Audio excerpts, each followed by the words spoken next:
할렐루야. 오늘도 예배를 통해서 주님께서 주시는 참된 평안과 기쁨이 우리에게 있기를 주님의 이름으로 소망합니다. 아멘. 이 시간 인사하고 시작할까요? 은혜의 자리에 잘 오셨습니다. 은혜의 자리에 잘 오셨습니다.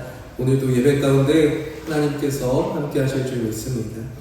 오늘 방금 읽은 이 에스겔 37장 말씀은 강렬하고도 충격적인 장면 중에 하나입니다. 우리가 잘 알다시피 이 에스겔의 마른 뼈 환상 장면이죠.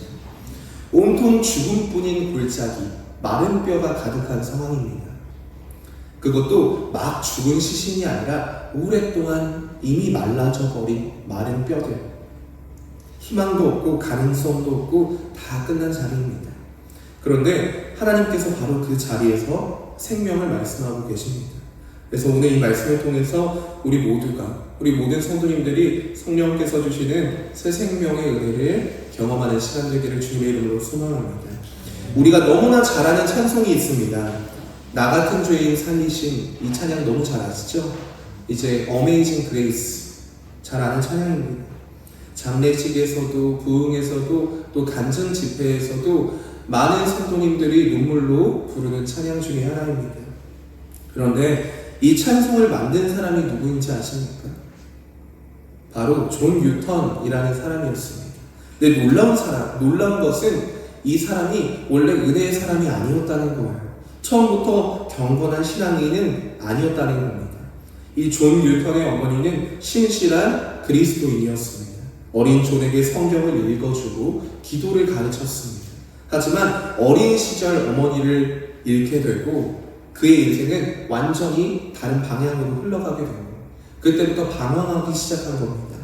배를 타고 바다로 나가서 이 거친 선원들과 함께 방탕한 삶을 살았습니다. 술에 취하고 욕설을 퍼붓고 폭력적으로 살았습니다.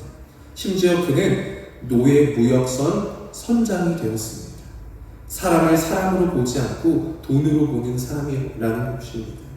쇠사슬로 사람을 묶어서 팔아 넘기는 그런 끔찍한 삶을 살았던 것이죠. 겉으로는 살아있는 것처럼 보였지만 그의 영혼은 완전히 죽은 상태였습니다. 그러던 어느 날 이 대서양 한가운데서 배가 침몰할 것 같은 위기가 찾아옵니다. 엄청난 풍랑이 찾아온 거예요. 죽음을 눈앞에 다가온 이 존 뉴턴이 그때 처음으로 하나님께 부르짖습니다. 하나님, 저를 불쌍히 여겨주세요. 이 기도가 그의 인생을 바꿨습니다. 그는 결국 풍랑에서 살아났고 결국 하나님께로 돌아왔습니다. 훗날 그는 목사가 되었고 평생 자신이 저질렀던 죄를 회개하며 복음을 전하는 삶을 살게 되었습니다. 그리고 이렇게 고백합니다. 나 같은 죄인 살리신 주의 놀라움. 그 찬양의 배경인 거죠. 메말라버린 한 인생에서 하나님의 생기가 들어간 이야기입니다. 단적인 예로 제가 예화를 말씀드렸지만 사실 성경은 우리 모두가 그런 존재라고 말합니다. 오늘 본문 에스겔서의 배경이 바로 그렇습니다. 이 에스겔은 이스라엘이 무너졌던 시대의 선지자였습니다.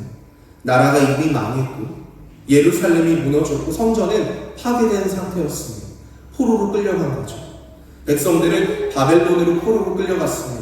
가족이 흩어졌고 지도자가 무너졌고 나라가 망한 겁니다. 삶의 터전이 완전히 무너져 버린 거죠. 남아있던 사람들조차 고통과 절망 속에서 하루하루를 버텨내야 했습니다. 이스라엘 백성들의 마음속에는 이런 생각이 가득했을 겁니다. 우리 민족은 이제 끝났다. 우리는 하나님께 버림받았다. 희망이 없었고 미래가 보이지 않았습니다. 바로 그때 하나님께서는 에스겔에게 놀라운 장면을 보여주십니다. 본문 1절 말씀 함께 읽겠습니다. 시작. 여호와께서 권능으로 내게 임재하시고 그의 영으로 나를 데리고 가서 골짜기 가운데 두셨는데 거기 뼈가 가득하더라. 아멘. 실제 공동묘지 탐방이 아니라 성령 안에서 보여주신 예언적 환상입니다. 그런데 이 장면이 얼마나 충격적입니까? 골짜기 전체가 뼈로 가득한 겁니다. 막 죽은 시체가 아니라 마른 뼈들이. 2절은 더 자세하게 말씀합니다. 나를 그 뼈 사방으로 지나가게 하시기로 본즉 그 골짜기 지면에 뼈가 심이 많고 아주 말랐더라. 심이 많고 아주 말랐더라. 이제 막 죽은 것도 아니고요. 오래전에 죽었습니다. 다시 말해 완전히 끝난 상태라는 겁니다. 수많은 마른 뼈들 앞에선 에스겔에게 하나님께서 물으시고 계십니다. 3절 말씀입니다. 함께 읽겠습니다. 그가 내게 이르시되 인자야 이 뼈들이 능히 살 수 있겠느냐 하시기로 내가 대답하되 주 여호와여 주께서 아시나이다. 아멘.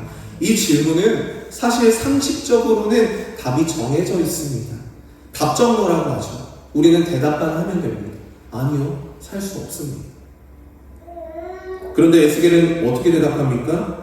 주 여호와여 주께서 아시나이다. 얼마나 지혜로운 대답입니까? 제 생각으로는 불가능하지만 그러나 하나님께는 가능합니다. 사랑하는 성도 여러분, 이것이 믿음입니다.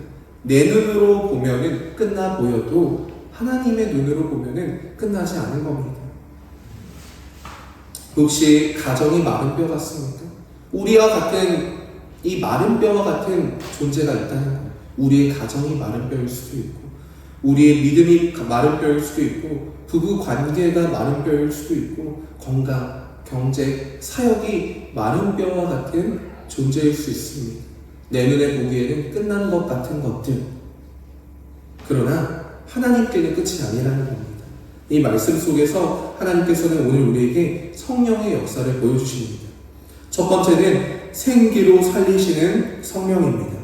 하나님께서는 먼저 에스겔에게 이렇게 말씀합니다. 4절 말씀 함께 보시겠습니다. 또 내게 이르시되 너는 이 모든 뼈에게 대언하여 이르기를 너희 마른 뼈들아 여호와의 말씀을 들을지어다. 아멘. 에스겔이 지혜로운 대답을 하니까 더 이상한 말씀을 합니다. 죽은 뼈에게 말씀을 선포하라. 말이 됩니까? 안 됩니다. 수요예배를 드리다 보면은 제가 아기를 앞에 두고 설교를 할 때가 있습니다. 그럴 때 어쩔 때는 참 이게 맞나 싶기도 합니다.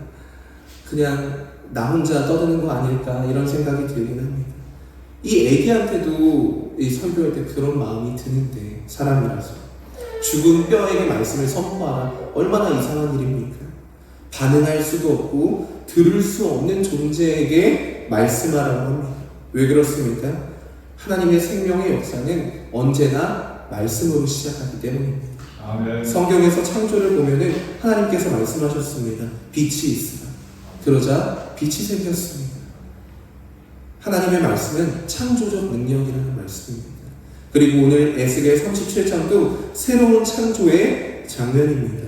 5절 말씀 함께 보시겠습니다. 주 여호와께서 이 뼈들에게 이같이 말씀하시기를 내가 생기를 너희에게 들어가게 하리니 너희가 살아나리라. 아멘. 여기서 생기라는 단어는 히브리어로 루하흐라는 단어입니다. 이 단어는 매우 풍성한 의미를 가집니다. 바람, 호흡, 영. 이 한 단어에 이 세 가지 의미가 다 포함되어 있는 겁니다. 창세기 2장에서 봤듯이 하나님께서는 흙으로 사람을 지으시고 그 코에 생기를 불어넣으시자 사람이 생명이 됐다라고 말씀합니다. 사람 창조의 시작이 하나님의 호흡이었다라는 것입니다. 지금 에스겔 37장에서는 죽어버린 하나님의 백성에게 다시 생기가 들어갑니다. 이것은 단순한 회복이 아니라 새 창조를 의미하는 겁니다. 성령의 역사는 지친 사람을 조금 위로하는 정도가 아닙니다. 성령의 역사는 죽은 것을 살리시는 역사입니다. 아멘. 이것이 복음입니다. 에베소서 2장 1절의 말씀을 보면은 그는 허물과 죄로 죽었던 너희를 살리셨도다.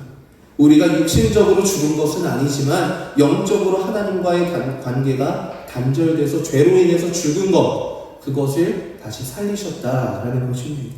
엄밀히 말해 우리는 도움이 필요한 존재가 아닙니다. 살아나야 하는 존재입니다.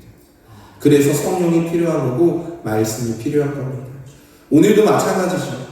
예배를 오래 드렸다고, 교회를 오래 다녔다고 생명이 생기는 것이 아닙니다.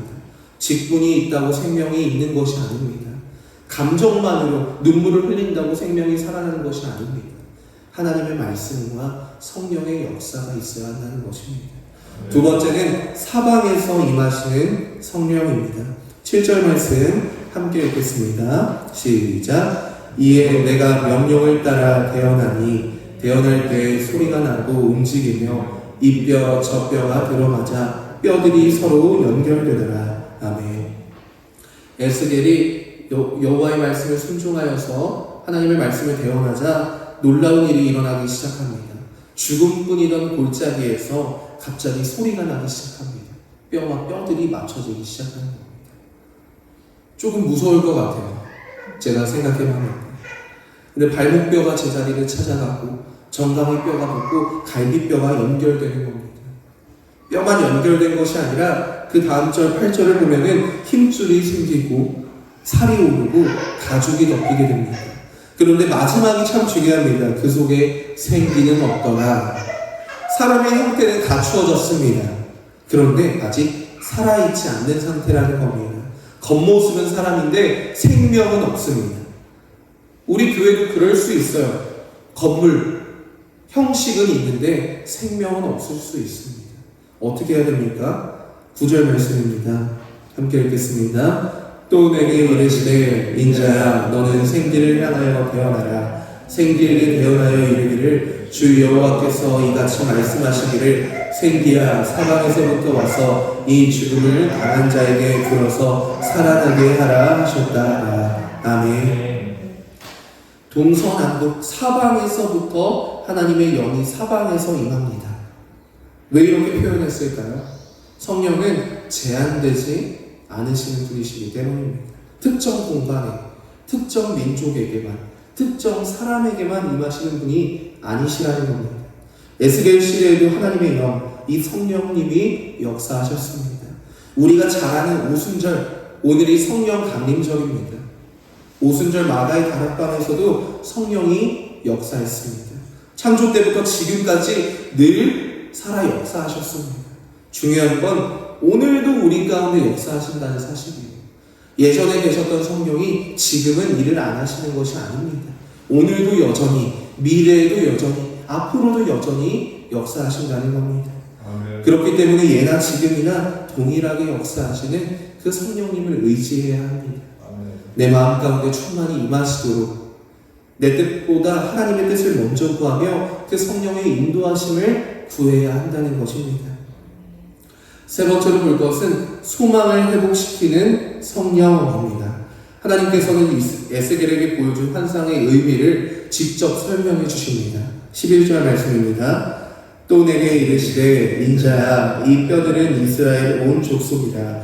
그들이 이르기를 우리의 뼈들이 말랐고 우리의 소망이 없어졌으니 우리는 다 멸절되었다 하느니라. 아멘. 이 말씀은 이스라엘 백성들의 실제 고백입니다. 아까 제가 앞서 말씀드렸죠. 나라가 망했습니다. 성전이 파괴되고 그들은 포로로 끌려갔습니다. 가족들은 흩어진 상태입니다. 우리의 소망이 없어졌다 라고 고백하는 겁니다.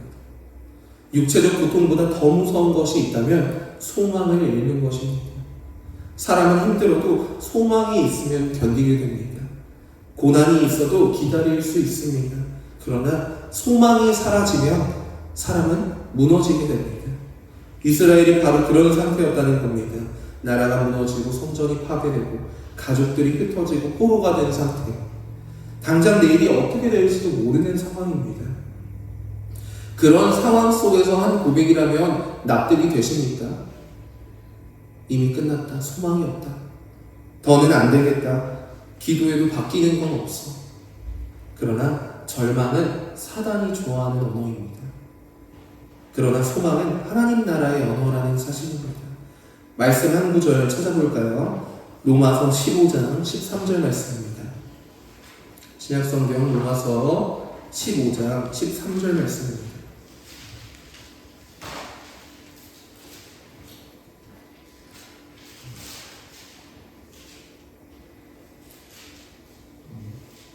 네, 다 찾으셨으면 한 목소리로 읽겠습니다. 시작. 소망의 하나님이 모든 기쁨과 평강을 믿음 안에서 너희에게 충만하게 하사 성령의 능력으로 소망이 넘치게 하시기를 원합니다. 아멘. 어떤 하나님이요?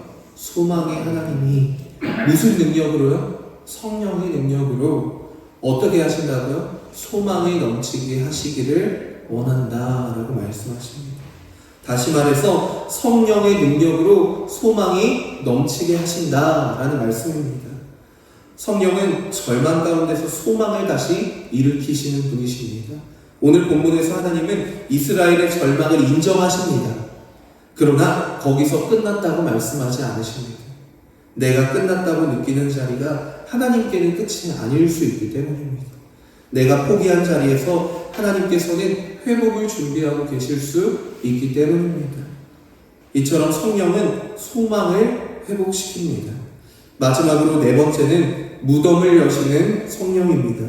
이제 하나님께서는 가장 강력한 약속을 주십니다. 12절 말씀 함께 읽겠습니다. 시작. 그러므로 너는 대언하여 그들에게 이르기를 주 여호와께서 이같이 말씀하시기를 내 백성들아 내가 너희 무덤을 열고 너희로 거기에서 나오게 하고 이스라엘 땅으로 들어가게 하리라. 아멘.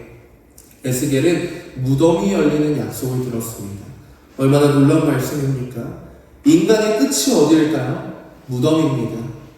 그곳에 들어가는 순간 끝입니다. 돈이 많다고 해서, 권력이 높다고 해서 피해갈 수 있는 자리도 아닙니다. 들어가는 순간 끝입니다.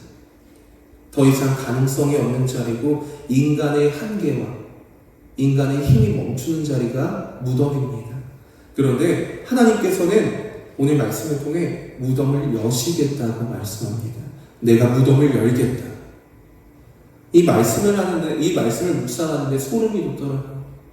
하나님의 든든한 그 약속의 말씀이 정말 소름이 돋았습니다. 너무 든든해서요. 이스라엘은 마치 무덤에 갇힌 백성과 같았습니다. 하나님께서는 그들을 다시 불러내시겠다는 겁니다. 어디에서요? 무덤에서 불러내겠다는 겁니다. 이 본문은 더 큰 구속사적 이 성취를 향해 나아갑니다. 하나님께서 죽음을 깨트리시는 방식이 예수 그리스도 안에서 완성되기 때문입니다. 예수님께서도 십자가에서 죽으셨습니다. 사람들의 눈에는 끝이었죠. 제자들도 마찬가지였습니다. 예수님의 부활을 믿지 않았습니다. 모든 희망과 소망이 사라진 상태, 그리고 예수님께서 죽으신 지 사흘째 되는 날 말씀하신 대로 무덤이 열리고 부활하셨습니다. 로마서 8장 11절 말씀은 이렇게 말씀합니다. 제가 읽어드리겠습니다. 예수를 죽은 자 가운데서 살리신 이의 영이 너희 안에 거하시면 그리스도 예수를 죽은 자 가운데서 살리신 이가 너희 안에 거하시는 그의 영으로 말미암아 너희 죽을 몸도 살리시리라. 아멘. 예수님을 살리신 이의 영이 오늘 우리 안에도 역사한다고 말씀하는 겁니다. 성령께서 우리 안에 거하신다는 사실, 이것이 복음입니다. 기독교는 단순히 도덕적으로 착하게 살라라고 강조하는 종교가 아닙니다. 조금 더 위로받고 우리 힘내서 살자, 그것이 기독교가 아닙니다. 본질적으로는 무덤을 열고 죽은 자를 살리는 것입니다. 죄로 허물과 죽었던 너희를 살리는 것입니다. 예수님의 부활의 복음을 말씀하는 것입니다. 사랑하는 성도 여러분, 이제 우리에게 질문해야 됩니다. 내 안에 마른 뼈는 무엇입니까? 혹시 내 마음 깊은 곳에서 이렇게 생각하는 것이 있을 수도 있습니다. 이건 안 바뀔 거야. 이건 끝났어. 이미 늦었어. 희망이 없어. 소망이 없어.